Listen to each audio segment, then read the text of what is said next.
حضرت ثعلبہ بن عبد الرحمن میرے کریم محبوب علیہ السلام کے صحابی ہیں، غریب ہیں. غربت بڑی اعلیٰ چیز ہے. ہاں غریبی بڑی نعمت ہے، یہ آزمائش ہے، اس میں کوئی شک نہیں. لیکن قیامت والا دن پتہ چلے گا جب غریب چھلانگ لگا کے جنت میں داخل ہو جائیں گے. اور امیر تو کھڑے ہیں نا. میرے نبی پاک نے حضرت عبد الرحمن ابن عوف کو، حضور صبح اٹھے تو نبی پاک کی آنکھوں میں آنسو تھے. فرمایا میرے عبد الرحمن بن عوف کو بلاؤ. حضرت عبد الرحمن بن عوف آئے تو حضور نے سینے سے لگا لیا. نبی پاک کھول کے روئے. یا رسول اللہ، حضور کیا ہوا؟ فرمایا عبد الرحمن رات میں نے خواب دیکھی ہے، سارے جنت میں چلے گئے، تو پیچھے رہ گیا. تو پیچھے رہ گیا. میں کھڑا تیرا انتظار کرتا رہا، میں تیرے بغیر جا نہیں سکتا تھا. پھر تو آیا ہے تو تیرا سارا وجود پسینے سے بھیگا ہوا تھا. حضرت عبد الرحمن ابن عوف تڑپ کے روئے، قدموں پہ سر رہا. حضور میری غلطی. فرمایا یار تیرے پاس مال بڑا ہے، تجھے حساب دیتے دیتے لیٹ ہو گئی، تیرے بیگ کھل گئے، تجھے حساب دینا پڑ گیا، تو لیٹ ہو گیا، میں پریشان ہو گیا. حضرت عبد الرحمن ابن عوف نے 100 گھوڑا مال اوپر رکھ کے حضرت عبد الرحمن نے حضور کی بارگاہ میں پیش کیا. کہا یا رسول اللہ یہ. اور پتہ ہے ایک دن کیا ہوا؟ ایک دن سرکار کے وصال ظاہری کے بعد حضرت عبد الرحمن ابن عوف نبی پاک کے گھر کے دروازے کے باہر آ کے بیٹھ گئے اور یوں سر کو پکڑا ہوا ہے، رو رہے ہیں. حضرت ام سلمہ حضور کی زوجہ باہر آئیں. کہا بیٹا عبد الرحمن کیا ہوا؟ جب پوچھا کیا ہوا تو اور کھول کے روئے. کہا کیوں روتا ہے؟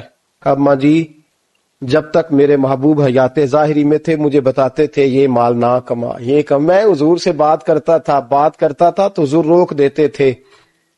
اب مجھے ظاہراً بتانے والا کوئی نہیں، مال کے ڈھیر لگ گئے ہیں. آج حساب کرنے بیٹھا ہوں تو حساب نہیں ہو رہا. سوچتا ہوں اگر میں پھنس گیا تو مجھے کون اس سے بچائے گا؟ آپ محبوب کی زوجہ ہے، میری ماں ہے، میں آپ کے پاس آیا ہوں، اماں جی مجھے بتائیں میں کیا کروں. تو حضرت ام سلمہ بھی رو پڑی، کہنے لگے محبوب تھے، میں کہاں ان کی ترجمانی کر سکتی ہوں، میں نبی پاک کی ترجمانی کیسے کروں؟ کہ اماں جی خدا واسطے مجھے کوئی حکم دے دیں، مجھے لگتا ہے عبد الرحمن برباد ہو جائے گا، ہلاک ہو جائے گا، خدا را مجھے کچھ بتا دیں، اتنا سارا مال ہے میں کہاں اس کا حساب دوں گا، مہربانی فرمائیں، یہ تجارتیں میرے گلے پڑ رہی ہیں. حضرت ام سلمہ کی جب منت کی تو فرمانے لگی جا بیٹے آدھا خیرات کر دے. کتنا؟ 2.5% نہیں، کتنے فیصد ہے؟ 50%، 50%. حضرت عبد الرحمن ابن عوف گئے اور 50% خیرات کر کے کہنے لگے اماں میں نے 50% دے دیے، میں بچ جاؤں گا نا، میں بچ جاؤں گا، میں دے آیا ہوں آدھا. تو حضرت ام سلمہ فرمانے لگی میں نبی پاک کی بارگاہ میں سفارش کروں گی تیری، اور نبی پاک اللہ کی بارگاہ میں سفارش کرے صلی اللہ علیہ وسلم. حضرت ثعلبہ بن عبد الرحمن حضور دعا کر دیں، غریبی ہے. میرے نبی پاک نے فرمایا تجھی اس حال میں ہے بہتر ہے. کرتے ہیں حضور نہیں دعا کر دیں. فرمایا تجھی اس حال میں ہے. تیسری دفعہ پھر آ گئے، حضور نے دعا کر دی. 4 بکریاں تھیں، چند مہینے گزرے، کچھ تجارت شروع کی، چھوٹے موٹا لین دین شروع کیا تو 40 ہو گئیں. کچھ وقت اور گزرا تو ریوڑ بن گیا، پھر گائیں بھی آ گئیں، پھر اونٹ بھی آ گئے، پھر لائنیں لگ گئی. پھر ہر وقت حضور کے قریب بیٹھنے کو دل کرتا تھا. اب لین دین کے معاملات تھے، اب ذرا طبیعت تھوڑی پیچھے ہٹنے لگی، تھوڑا دل پیچھے ہٹنے لگا. پہلے 5 نمازیں مسجد میں، پھر زور اثر کی چھٹی، میری طرف دیکھو اور دیکھو میں کیا عرض کر رہا ہوں. پھر زور اثر گئی، پھر کچھ وقت گزرا تو مغرب بھی گئی، پھر اتنی بڑی حویلی کوئی نہیں. پھر باہر جا کے مدینے سے ڈیرا لگا لیا، جمعے کے جمعے آتے. زکوٰۃ کا حکم آ گیا 2 ہجری میں. حضرت ابو ہریرہ رضی اللہ تعالیٰ عنہ امیر زکوٰۃ مقرر ہوئے. 5 اونٹوں پر 1 بکری، یہ زکوٰۃ ٹھہری. اب جب گئے نا اونٹ گنے اور بکریاں گننے لگے، اوہو 1 کروڑ پہ 2.5 لاکھ کس نے دیا تھا؟ دعا کس نے فرمائی؟ اوہو اتنا، میرے پیسے بینک سے میسج آ جائے گا اتنے کم ہو گئے، اوہو بڑی مصیبت بنے گی. مجھے تو خوشی ہوتی ہے جب آتے ہیں تو اب یہ والا میسج بھی چلے گا کہ اتنے مائنس ہو گئے. توبہ توبہ، پریشانی لگ گئی. بڑی طبیعت، انکار نہیں کیا. کہنے لگے حضور سے جا کے عرض کرنا میں خود آؤں گا، اور جہاں محبوبیت ہو وہاں اتنے لفظ بھی بے ادبی ہیں، وہاں ٹھہر جاؤ، سوچتا ہوں، سمجھتا ہوں، غور کرتا ہوں، یہ جملے بھی وہاں توہین ہوتے ہیں۔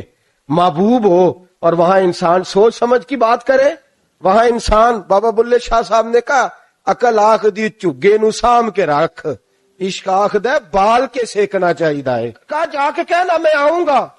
سب کی زکوٰۃ لے آئے، در رسول پہ آئے، حضور نے فرمایا پہلے سال با کی بات بتاؤ، پتہ تھا نا پہلے سال حضور اس نے کہا تھا میں آؤں گا۔ حضرت ابو ہریرہ کہتے ہیں نبی پاک نے ٹھنڈی آہ بھری، آہ ٹھنڈی، فرمایا ہلاک ہو گیا، اس کو کہا تھا نہ اس چکر میں پڑ، ہلاک ہو گیا، ہلاک۔ حضرت ابو ہریرہ فرماتے ہیں دو باریک باریک آنسوؤں کے قطرے بھی میں نے محبوب کی آنکھوں میں دیکھے، اپنا ہے نا تو دکھ ہوا یار، میرا اپنا تھا، ہلاک ہی ہو گیا ہے، کدھر چلا گیا ہے۔ ان کو بھی بعد میں خیال آیا، او ہو میں تو غریب تھا، یہ آیا کدھر سے تھا، میں تو غلامی رسول میں آتا گیا تو رب میری عزتیں بڑھاتا گیا، یہ میں کس چکر میں پڑ گیا۔ آئے لائنیں بکریوں کی لائے، حاضر کی، حضور وہ میں نے کہا تھا حضرت ابو ہریرہ سے میں خود آؤں گا، حضور میں خود لایا ہوں۔ فرمایا محبوب نے مجھے تو نہ بتا، میں تو سمجھتا ہوں، میں نے کہا تھا تو میں آ گیا ہوں۔ فرمایا چل اٹھا، دوڑ جا، لے جا۔ حضرت ابو ہریرہ فرماتے ہیں انکار محبوب نے سالبہ کو کیا، لیکن آنسو ابو بکر صدیق کے بھی نکل گئے۔ فرماتے ہیں درد عثمان غنی کو بھی ہونے لگا، تڑپ مولا علی بھی گئے۔ فرمایا جا لے جا، نہیں چاہیے تیرے پیسے۔ فرماتے ہیں سالبہ نے ہاتھ باندھے، کہا محبوبہ غلطی ہو گئی، حضور مجھے، فرمایا تجھے کہا نہ تیرے نہیں چاہیے، نکل جا۔ حضرت ابو ہریرہ فرماتے ہیں جب نبی پاک نے رخ پھیرا تو صحابہ کی زبانوں پہ بھی جاری ہو گیا یہ تو ہلاک ہو گیا۔ کہتے ہیں مدینے میں قحط پڑ گیا، محبوب نے فرمایا بلال تو بھی آج لا، ایک خشک چھوارا حضرت بلال کا قبول ہو گیا، لیکن سال با لائنیں لگی یا مال کی، فرمایا جا لے جا تیرا قبول نہیں ہے۔ فرماتے ہیں تڑپتے رہے ساری زندگی اور مال کو دیکھ دیکھ کے آہیں بھرتے رہے، لیکن کریم نے اس تجارت کو قبول، حضرت ابو بکر صدیق کے پاس آئے، سرکار کے وصال حضور قبول فرما لیں۔ فرمایا ساری دنیا کا قبول ہے، جس کا میرے نبی نے قبول نہیں فرمایا میں کیسے قبول کر لوں۔ حضرت عمر فاروق کے پاس آئے، فرمایا نہ تیرا قبول نہیں، حضرت عثمان کے زمانے میں وصال ہو گیا۔ عزیز یاد رکھ، تجارت وہ والی کر جو تجھے نجات دے، اس چکر میں نہ پڑ جا جو تجھے الجھا دے۔ قرآن مجید کی آیت آئی اقترب للناس حسابہم وہم فی غفلۃ معرضون، لوگوں کا حساب قریب آ گیا ہے اور وہ ابھی بھی غفلت میں پڑے ہیں، ابھی بھی 2 کے 4 اور 4 کے 10 کر رہے ہیں، حساب کا وقت قریب آ گیا۔ حضرت انس آئے مسجد سے، ایک صحابی مکان بنا رہے تھے، جھونپڑی تعمیر کر رہے تھے۔ حضرت انس کو پریشان دیکھا، کہنے لگے انس خیر تو ہے، کوئی نئی آیت تو نہیں آئی؟ تو جناب انس کہنے لگے آیت تو آ گئی ہے، رب نے کہہ دیا کہ حساب قریب آ گیا، تیاری کر لو۔ جھونپڑی بنا رہے ہیں، محل نہیں، جھونپڑی بنا رہے تھے، ابھی دیوار کچی مکمل نہیں ہوئی تھی، ہاتھ جھاڑ دیے صحابی نے، ادھر رخ پھیرا تو حضرت انس کہنے لگے کہاں جا رہے ہو؟ کہنے لگے بھائی میں حساب نہیں دے سکتا، میں مصطفیٰ کے پاس جا رہا ہوں، میں نے نہیں دیوار بنانی، بس بھائی میری اس دوڑ سے بس میں کوئی نہیں حساب دے سکتا، میں کمزور ہوں۔ میرے رسول کائنات صلی اللہ تعالی علیہ وسلم نے میرے دوستو تجارت کرو لیکن اس کو عبادت سمجھ کے کرو۔ اگر تمہیں چوک وہاں دکان پہ بیٹھے خدا بھول جاتا ہے اور سودا کرتے وقت رب رسول کی باتیں تمہیں بھول جاتی ہیں تو پھر تو تم وانتم موردون میں ہو، پھر تو تم غافل ہو۔